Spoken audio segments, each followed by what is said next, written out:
Hello everyone.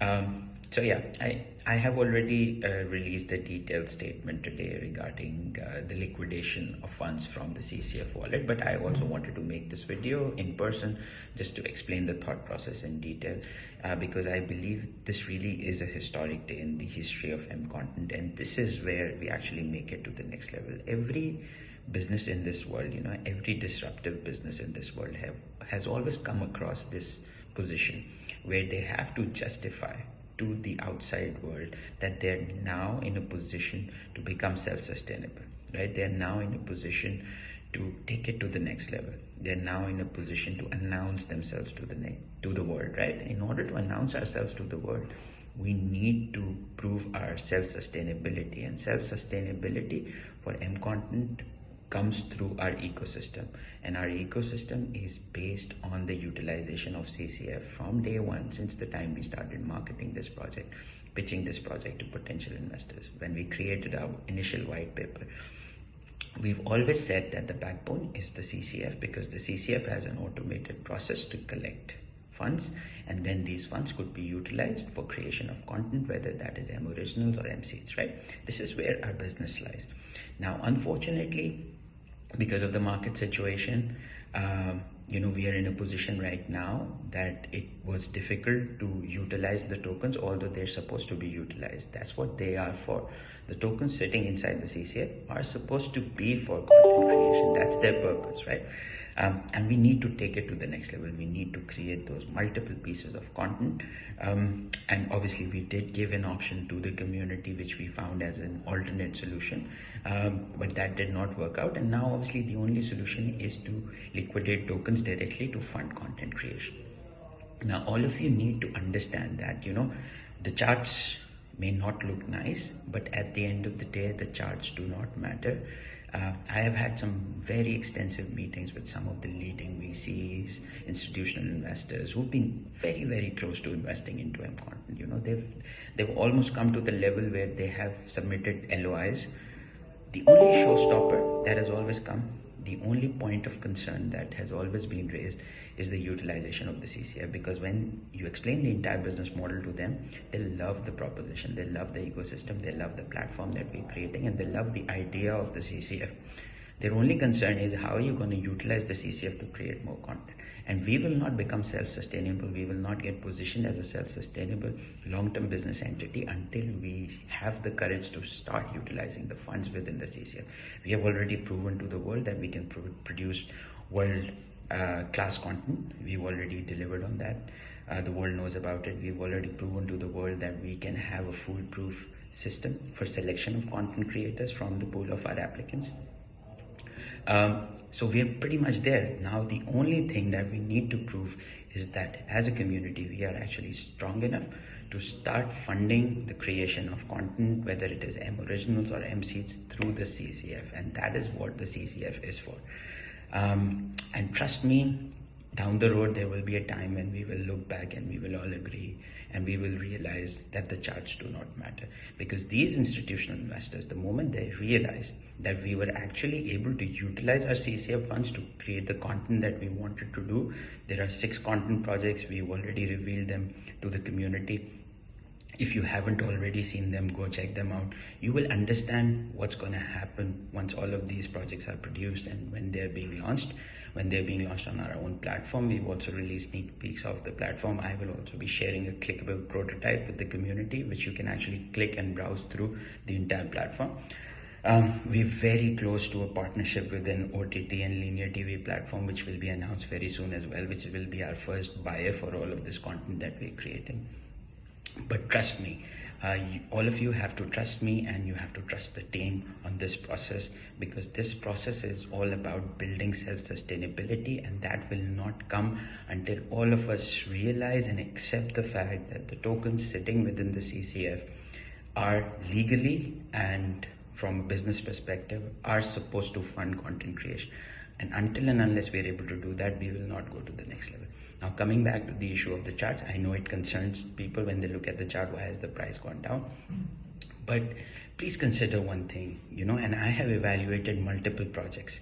I've seen some projects that have had very, very long journeys, who had absolutely world-class use cases like ours, who had to go through a very difficult period initially.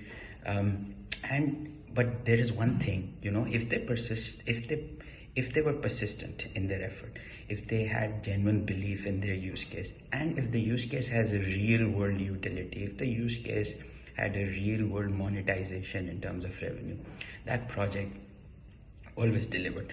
Sometimes it took them a year, sometimes it took them 2 years, but they always delivered. So obviously I do not really like to quote other projects, but just to set the tone here, and just to make you people realize how important it is to understand that charts do not really matter. I'm going to share like a couple of charts with you right now, just to give you this perspective that I have, because I've done a lot of research on this. And before taking this really important decision, it's not like this decision was taken in isolation. It was taken without consulting anyone, or it was taken without any research. So there's a lot of research that has gone into it, and trust me, this is the only way that we will grow. This is the only way that we will grow exponentially in the long run.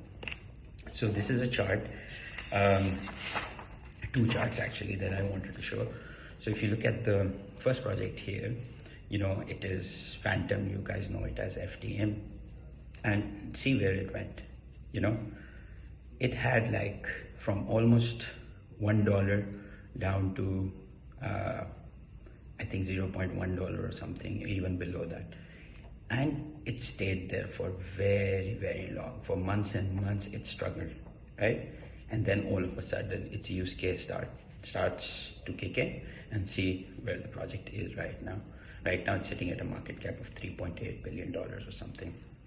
Now the second project, which is more relevant to us because it is related to our scope, it's related to what we're doing, is Theta, right? So look at Theta, where Theta was, how Theta started. Their journey, when they started, they were at approximately $0.3. And after a year from that, they struggled for almost 2 years, because their project was also about an ecosystem that they were creating. It was also related to content consumption.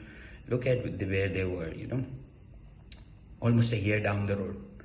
They were at $0.07, which was almost 1/5 of their original price where they launched, right?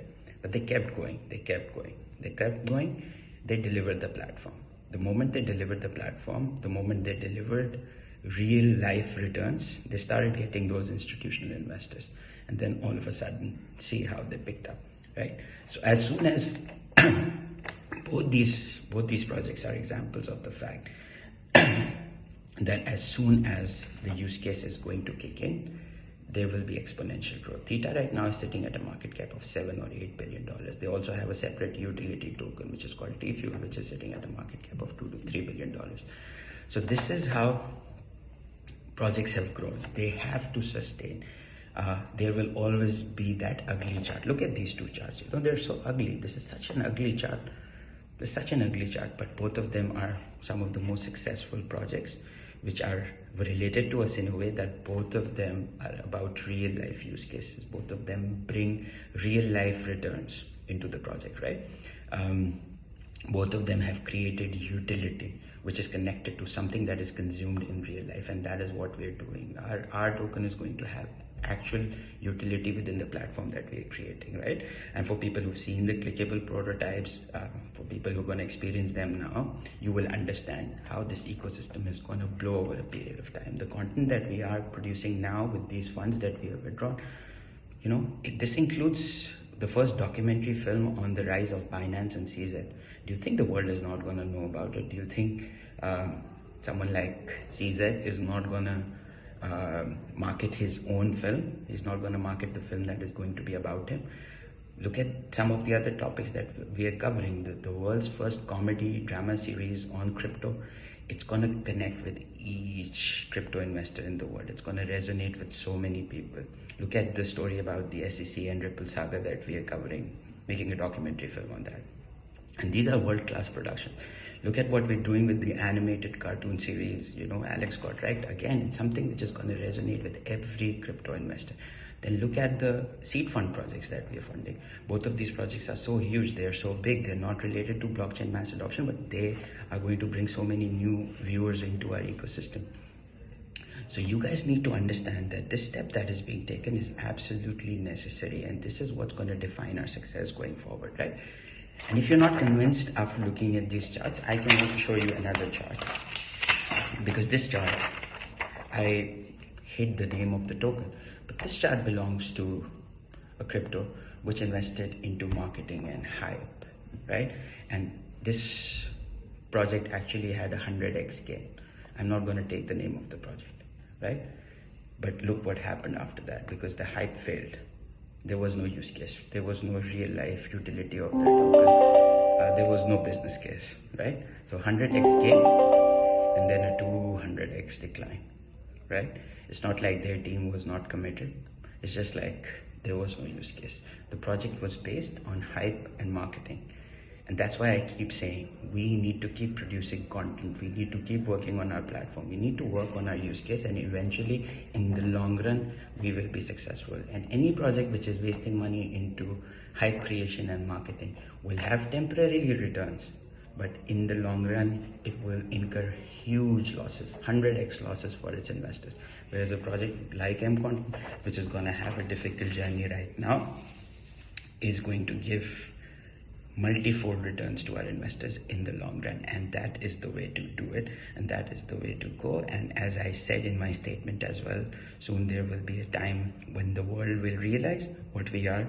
The world will realize our true potential, and there will be a time when content creators will be accepting our cryptocurrency as a form of payment between each other. They will be accepting our cryptocurrency as a form of payment to actually produce the content that we want them to produce. And that will be the time then we will be really, really successful. And at that time, as they all say, the decisions that we're taking right now, and everything associated, all your emotions associated with these decisions will all be history. So keep trusting the process, keep trusting in the team, and keep trusting in me. Thank you, and I will see you soon again.